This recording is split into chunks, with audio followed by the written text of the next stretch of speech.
Ya, baiklah pemirsa Pol TV untuk membahas lebih lanjut terkait pengungkapan kasus penyalahgunaan BBM ilegal di Sumatera Selatan. Saat ini kita sudah terhubung bersama Kasubdit Penmas Humas Polda Sumatera Selatan, yakni Kompol I Putu Suryawan. Halo, selamat siang Pak.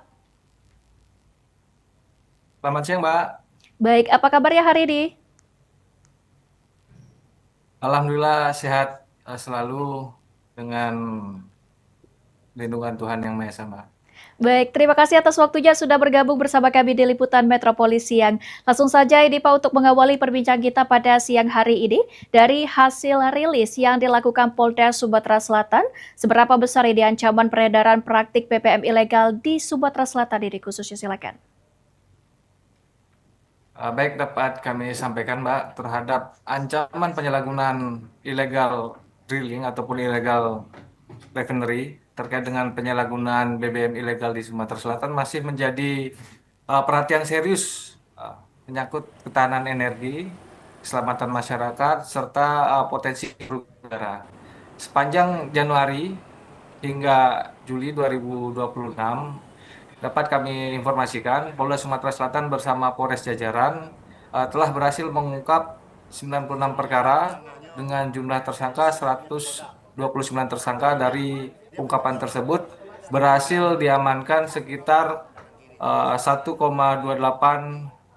juta liter BBM dan juga mengamankan 66 kendaraan roda 6, 25 kendaraan roda 4, 10 kendaraan tangki, dan serta 3 kapal yang digunakan dalam tindak pidana tersebut. Angka ini menunjukkan bahwa praktik penyalahgunaan BBM masih cukup masif, sehingga memerlukan penindakan yang konsisten dan pengawasan yang betul-betul baik secara bersama dari seluruh pemangku kepentingan, Mbak. Oke baik Pak, dari 96 kasus atau perkara yang berhasil diungkap, modus operasi apa ini yang paling sering ditemukan terhadap praktik penyalahgunaan BBM ilegal ini Pak? Baik, dapat kami sampaikan berdasarkan hasil pengungkapan tersebut, modus yang paling dominan adalah penyalahgunaan pengangkutan dan distribusi BBM. Termasuk di situ adalah pengumpulan BBM subsidi untuk diperjualbelikan kembali secara ilegal, pengangkutan tanpa izin, sehingga penyimpanan dalam jumlah besar sebelum didistribusikan. Dan selain itu, Polda Sumatera Selatan juga mengungkap praktik illegal drilling dan juga illegal refinery yang menjadi bagian dari rantai penyalahgunaan migas di wilayah Sumatera Selatan. Oke baik, dari data yang dimiliki oleh Polda Sumatera Selatan sendiri, daerah mana saja ini Pak di Sumatera Selatan yang menjadi perhatian Polda Sumsel terhadap rawannya penyalahgunaan BBM ilegal ini? Adapun yang menjadi perhatian khusus dari Polda Sumatera Selatan, di wilayah Sumatera Selatan ini ada beberapa daerah yang memiliki aktivitas migas yang cukup tinggi dan juga memiliki ataupun jalur strategis dalam pendistribusian, yang mana dapat kami sampaikan yaitu wilayahnya adalah Kabupaten Musi Banyuasin, Kabupaten Banyuasin, dan juga Musirawas Utara, serta di wilayah perairan yang menjadi objek ataupun lokasi terjadinya aktivitas BBM ilegal ini. Tentunya Polda Sumatera terus melakukan pemetaan berdasarkan data intelijen dan juga laporan masyarakat, sehingga pengawasan yang kita lakukan dapat dilakukan secara lebih efektif. Oke baik, dari kasus yang berhasil diungkap seperti 96 kasus atau perkara yang diungkap oleh Polda Sumsel, apakah ada indikasi keterlibatan jaringan yang terorganisir ini Pak? Dari hasil penyelidikan ataupun penyidikan yang sudah dilakukan, terdapat beberapa perkara yang menunjukkan adanya pola kerja yang melibatkan lebih dari satu pelaku, yang mana di situ ada pembagian peran dari masing-masing pelaku, contohnya yaitu sebagai pengumpul, sebagai pengangkut, dan juga penyimpan hingga pemasaran BBM ilegal tersebut. Namun demikian, dapat kami sampaikan setiap perkara masih terus didalami untuk mengungkap kemungkinan ada jaringan yang lebih luas. Dan di sini dapat juga kita sampaikan Polda Sumatera Selatan selalu berkomitmen untuk mengembangkan setiap kasus hingga ke aktor intelektual maupun pihak yang memperoleh keuntungan dari tindak pidana tersebut. Dan apabila ditemukan bukti yang sangat cukup untuk kita tindak lanjuti untuk proses penyidikan lebih lanjut. Oke baik, lalu seberapa besar ini potensi kerugian negara yang berhasil dicegah dari 90 edar perkara tersebut dari praktik penyalahgunaan BBM ilegal itu sendiri nih Pak? Jadi berdasarkan hasil yang sudah didapat, potensi kerugian negara tentu saja sangat besar karena penyalahgunaan BBM ini tidak hanya merugikan keuangan negara akibat penyalahgunaan subsidi, tetapi juga mengganggu distribusi energi bagi masyarakat yang berhak untuk menerimanya. Dengan penyitaan sekitar 1,28 juta liter BBM beserta berbagai sarana pengangkut, Polda Sumatera Selatan telah mencegah distribusi ilegal dalam jumlah yang sangat signifikan.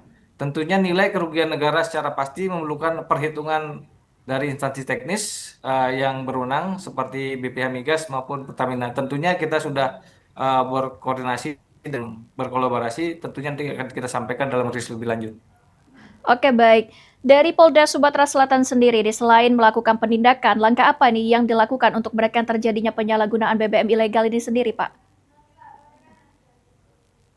Eh, Selain penindakan, adapun langkah yang lebih diutamakan yaitu adalah upaya pencegahan di mana kita melalui pengawasan bersama Pertamina, BPH Migas, serta pemerintah daerah serta instansi terkait.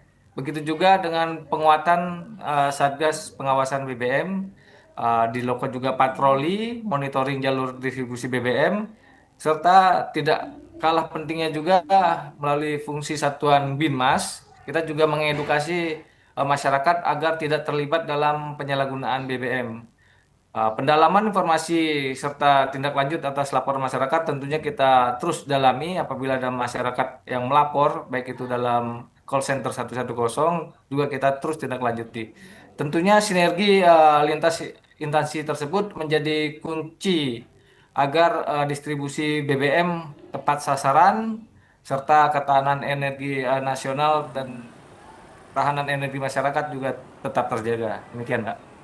Oke baik Pak, lalu dari segi sanksi nih Pak, apa sanksi hukuman yang dapat dikenakan kepada para pelaku penyalahgunaan BBM ilegal ini? Berdasarkan hasil penyidikan terhadap para pelaku penyalahgunaan BBM ilegal ini dapat dikenakan ketentuan pidana sesuai dengan Undang-Undang Nomor 22 Tahun 2021 tentang minyak bumi dan gas bumi, sebagaimana yang telah diubah melalui Undang-Undang Nomor 6 Tahun 2023 tentang Cipta Kerja. Ancaman hukumannya tentunya beragam, tergantung dari perannya. Di sini ada juga terkait dengan peran pengangkutan, baik itu penyimpanan, pengolahan maupun niaga BBM tanpa izin ataupun penyalahgunaan BBM bersubsidi. Nanti tentunya ancaman pidananya akan sangat beragam tergantung pidana apa yang dilakukan. Demikian, Pak. Oke baik, terakhir ini Pak boleh berikan closing statement-nya, himbauan dan juga harapannya ke depan silakan. Baik, dapat kami sampaikan pesan dari pimpinan kita, Pak Kapolda Sumatera Selatan, yang mana berpesan bahwasanya penegakan hukum bukanlah tujuan utama dari upaya ini, akan tetapi yang paling diharapkan adalah meningkatkan kesadaran masyarakat agar tidak lagi terlibat dalam aktivitas migas ilegal.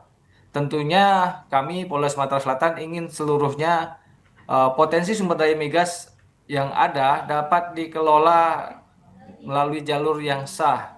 Contohnya seperti BUMN, BUMD, koperasi maupun UMKM yang memiliki legalitas, sehingga memberikan manfaat bagi masyarakat sekaligus mendukung ketahanan energi nasional.